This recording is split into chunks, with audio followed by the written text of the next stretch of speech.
One of the things that never changes is that everything changes. With that in mind, we should consider when it comes to structural fitness training and protocols, the inclusion of strength training. Now, for a lot of people, that might be a bit of an alien concept. I know that for me, for many years, I've based all my fitness activities on cardiovascular endurance. I used to be a long distance runner, marathon runner, football player. So for many years, I kind of overlooked, particularly as I was younger and stronger, naturally, I overlooked the inclusion within my routines, a set of resistance training protocols. In particularly as we're going through life and we're getting a little bit older, we do tend to lose lean muscle mass, roughly 1% of lean muscle mass every year between the age of 35 and 40 moving on. And it's very important just to consider when we are looking at how are we planning our week, the inclusion of such type of activities. Now there's a range of different benefits of why we should include resistance training, not only from an aesthetic perspective, because obviously the more lean muscle mass we have, the more muscle appears to have, right?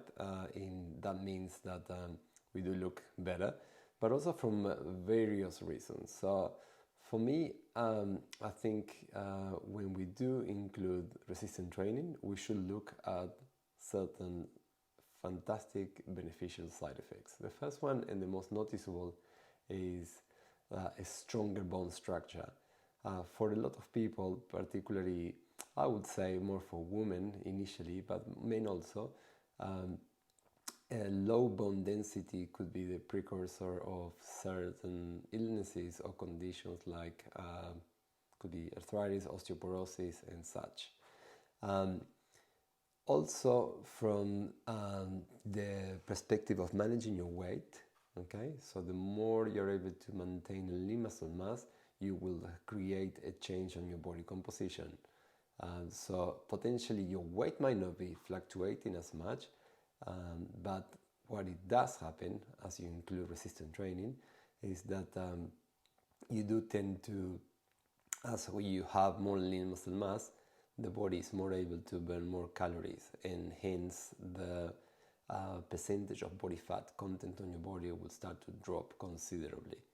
So that's another good benefit to take into consideration. Also to manage chronic conditions such as mentioned before, arthritis, low back pain, and postural issues. One of my favorites also is the sharpening your thinking skills, which there's a lot of research that suggests that including a consistent resistance training protocol within your training in general will help you to have a more of a balanced mind-body connection. When it comes to also the way you can approach that, it's a very simple practice. Normally a range of repetitions with adequate resistance, something between 12 to 15 repetitions will be sufficient. The way we suggest normally to go about it is just to have a combination of different exercises, mainly focus on primal moves. So the typical ones that will include, for example, the squat, the press up, lunges, pull-ups at a controlled and very skillful way. Okay, so it's not out of control, not too fast, having the adequate resistance and focusing the technique and a very conscious movement arrangement. There's many ways that you can achieve that. You can start by incorporating some basic body weight exercises. You can move into free weight, barbells,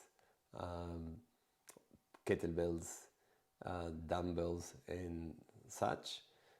Also the more traditional, rather slightly antiquated machines. Well, there's a time and place for those. You might find them in the traditional gyms. Resistance bands and tubes, TRXs and so forth. There's many ways to skin the cat, as I say. But most importantly, the benefits are too many to mention, and also it will give your body the right type of stimulation in order to maintain that muscle structure, as we do tend naturally to lose a little bit of a lean muscle mass every year.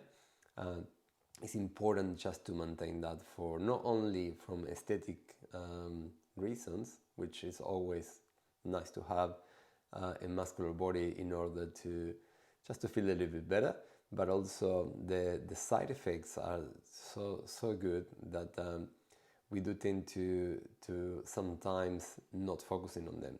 So I will leave you some information about more for those of you that would like to dive deep into all the benefits and just potentially create a more individualized and focus on your own conditions structure. But something to take into consideration next time you are approaching, or if you would like to improve your current program. So if you have any other questions with regards of how you can incorporate more of resistant training in your life, feel free to get back to us and read the article below that we hope it will have a lot of the answers that you're seeking. So don't forget, focus on strength is important. Particularly, there's a lot of different demographics, like the older crews, and a lot of women, they feel that if they include strength programs within the current activities, that they will bulk up. That's a bit of a myth. It's all about maintaining the body as better, the better we can, in order to remain functional, pain-free, with sharpened thinking skills, better bone density, even better body composition, removing unwanted body fat percentage from your body, and so forth. So take that in mind, and please leave us your comment below. Any questions, we're here to help. Have a good training program.